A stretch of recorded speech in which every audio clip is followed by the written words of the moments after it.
London. Mr. Speaker, today the Chief Executive sent to this House of Representatives a banking bill for immediate enactment. The author of this bill seems to be unknown. No one has told us who drafted the bill. There appears to be a printed copy at the Speaker's desk, but no printed copies are available for the House members.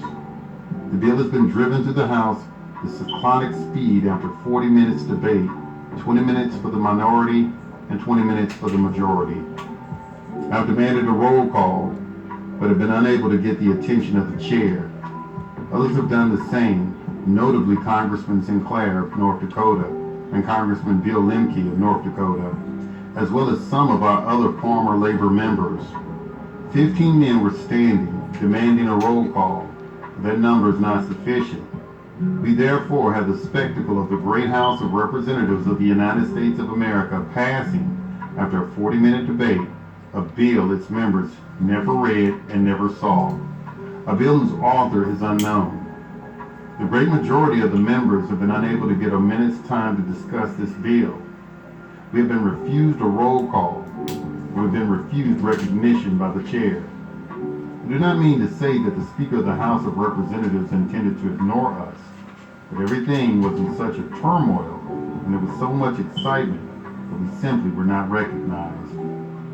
I want to put myself on record against a procedure of this kind and against the use of such methods in passing legislation affecting millions of lives and billions of dollars. It seems to me that under this bill, thousands of small banks will be crushed and wiped out of existence, and that money and credit control will be still further concentrated in the hands of those who now hold the power. It is safe to say that in normal times, after careful study of a printed copy and careful debate and consideration, this bill would never have passed this House or any other House. Its passage could be accomplished only by rapid procedure, hurried and hectic debate, and a general rush for voting without roll call. I believe in the House of Representatives. I believe in the power that was given us by the people. I believe that Congress is the greatest and most powerful body in America. And I believe that the people have vested in Congress their ultimate and final power in every great, vital question, and the Constitution bears me out in that. I'm suspicious of this railroading of bills through our House of Representatives, and I refuse to vote for a measure unseen and unknown. I want the record to show that I was and am against this bill and this method of procedure, and I believe no good will come out of it for America. We must not abdicate our power to exercise judgment. We must not allow ourselves to be swept off our feet by hysteria. We must not let the power of the executive paralyze our legislative action. If we do, it would be better for us to resign and go home and save the people the salary they are paying us. I look forward to that day when we shall read the bill we are considering and see the author of the bill stand before the House and explain it.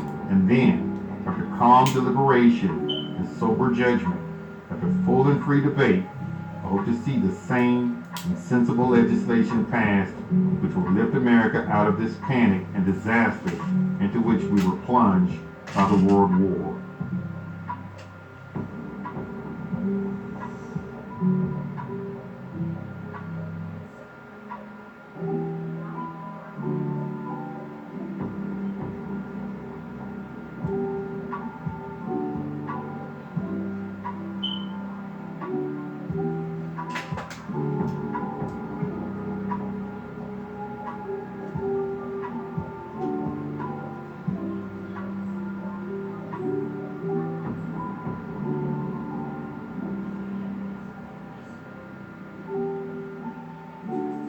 Disclaimer. The material in this essay is for educational purposes only, and not to be construed as legal advice about what you should or should not do. The information herein is to assist you in performing your own due diligence before implementing any strategy. In this article, we will examine the evidence that the United States government is in bankruptcy and the implications for all Americans. Before we begin to trace the events demonstrating that the bankruptcy exists, allow me to quote from a fairly recent congressional record. Mr. Speaker, We are here now in Chapter 11. Members of Congress are official trustees, presiding over the greatest reorganization of any bankruptcy entity in world history, the U.S. government. We are setting forth, hopefully, a blueprint for our future. There are some who say it is a coroner's report that will lead to our demise. Republican James Traficant, Jr., Ohio, addressed in the House Congressional Record, March 17, 1993, Volume 33, page H-1303. It's time, gentleman from California. Mr. Speaker, for purposes of debate only, I yield 5 minutes to the gentleman from Ohio, Mr. Traficant. The gentleman from Ohio is recognized for 5 minutes without objection. We are here now in Chapter 11. Members of Congress are official trustees presiding over the greatest reorganization of any bankrupt entity in world history, the U.S. government. Members of Congress are official trustees presiding over the greatest reorganization of any bankrupt entity in world history, the U.S. government. Members of Congress are official trustees presiding over the greatest reorganization of any bankrupt entity in world history, the U.S. government. We are setting forth, hopefully, a blueprint for our future. There are some that say it's a coroner's report that will lead to our demise. Events demonstrating the bankruptcy. If in fact a bankruptcy exists, one would expect to find evidence of it in our various government records. The evidence from these sources suggests that the bankruptcy was precipitated by the stock market crash of 1929. So we will need to understand that you need to get the full story of what's going on. The whole point of them having this meeting right now is that Congress has called the Supreme Court justices in to ask them probably for some questions on things that they would do in regards to delegating. You got to understand delegation of powers doctrine, delegating a portion of the legislative power to private entities. Okay, which of course the justices say, okay, this is unconstitutional what you're doing. They do things that are unconstitutional all the time because the people are ignorant, as well as the fact that they don't understand the jurisdiction that the Congress is acting in, which is outside of the Constitution, because they are conducting everything through contracts. But the people need to wake up and see what's going on. They're going to eventually wake up. You're going to see what's going on. Because I'm going to keep giving you this information. When you read what these guys, people need to actually stop, take the time, and read this stuff. So y'all can shut down all these naysayers and everything. It's right here. It's right in the open for you to see. These people, let me tell you why you need to read this. Because these people think you're stupid. They don't think you can read this and understand what's being said. Thank God, only material things. Values have shrunk to fantastic levels. Taxes have risen. Our ability to pay has fallen. Government of all kinds is based by serious curtailment of income. The means of exchange are frozen in the currents of trade. The withered leaves of industrial enterprise lie on every side. Farmers find no market for their produce, and the savings of many years in thousands of families are gone. More important, a host of unemployed citizens face the grim problem of existence, and an equally great number toil with little return. Only a foolish optimist can deny the dark realities of the moment. Agreed on a limited test ban treaty, on an emergency communications link between our capitals, on a statement of principles for disarmament, on an increase in cultural exchange, on cooperation in outer space, on the peaceful exploration of the Antarctic, and on tempering last year's crisis over Cuba. I believe, therefore, that the Soviet Union and the United States, together with their allies, can achieve further agreements. Agreements which spring from our mutual interest in avoiding mutual destruction. There can be no doubt about the agenda of further steps. We must Labor, the state endeavor the help and support of all Americans, we will climb this wall, safety and with speed. We shall then explore the wonders on the other side. Prophetic warning dream to America. In this dream, I'm titling it Civil War. Civil War is coming to America if we don't pray this off. But I want to read this scripture to you, and after that, because when I woke up this morning, I picked up my cell phone and I spoke into my cell phone this whole dream. That way you could hear it the way that I saw it in the dream. And I'm going to play that for you to listen to. So I want to read this first. And if you have to go to your Bibles, you can go to Ezekiel 33, verse 2 through verse 6.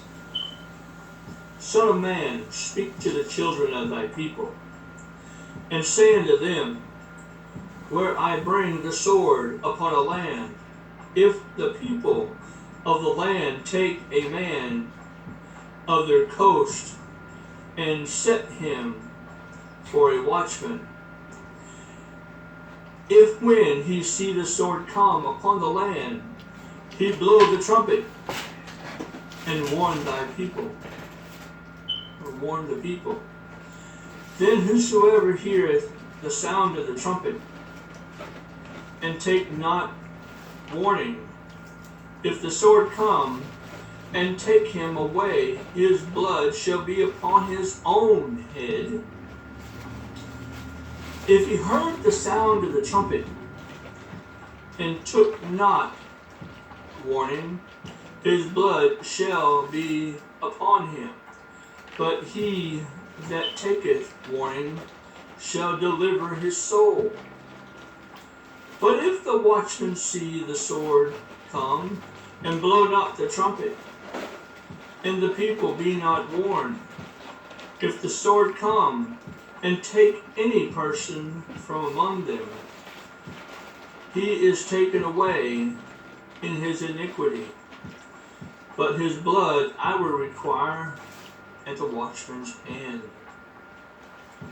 Well, I'm seeing the sword come, and I'm blowing the shofar, the trumpet,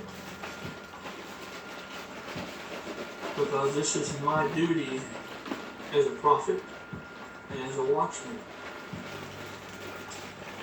Just to let you know, I have had several prophetic warning dreams ever since Christmas Eve. But this dream consists of civil war in America.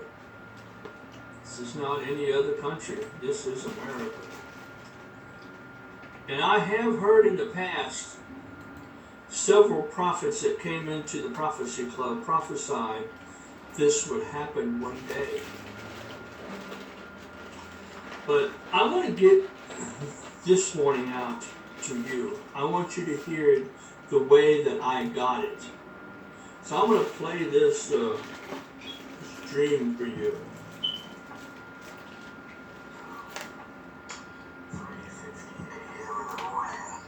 And I had this dream, and I think I need to get this out as well. And what I saw in this dream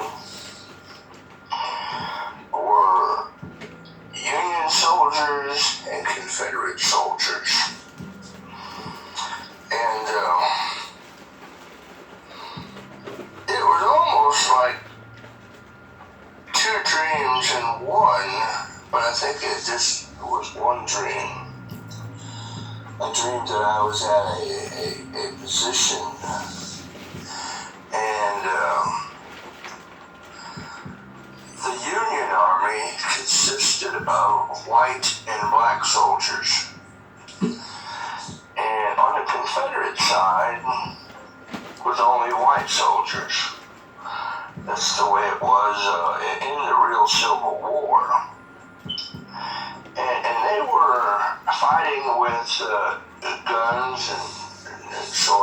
just like they did back then. And they were firing with the same weapons. You had the ball and gunpowder guns, and they had a few people like had sniper rifles, and it had a scope on the front, on top of the rifle.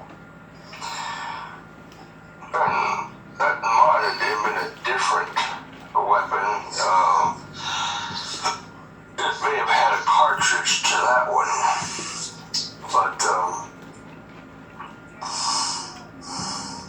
it was a kind of an intense fight, and then it got so bad, I guess. The Confederate soldiers and the Union generals, they came up with a peace plan. And one of the generals named on the Confederate side was General Sherman. And when I woke up, I did do a research. And sure enough, there's a General Sherman in there. But anyway, back to the dream. When I did this peace plan, I remember, like whenever you're in a dream, you like to see it as a first person. And I was like probably a general as well on the Union side. And I was telling these guys I was around to cease fire. Do not fire on these guys. And yet, they still had, probably about 10 shots, kind of on the Union side.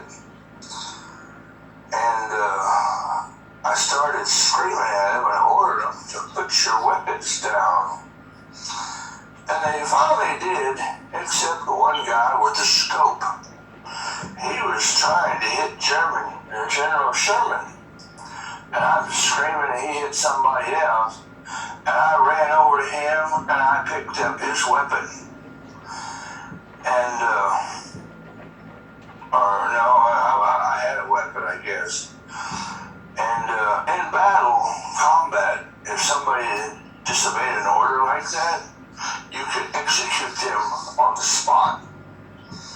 Well, it's like I was going to do that, but I was mad.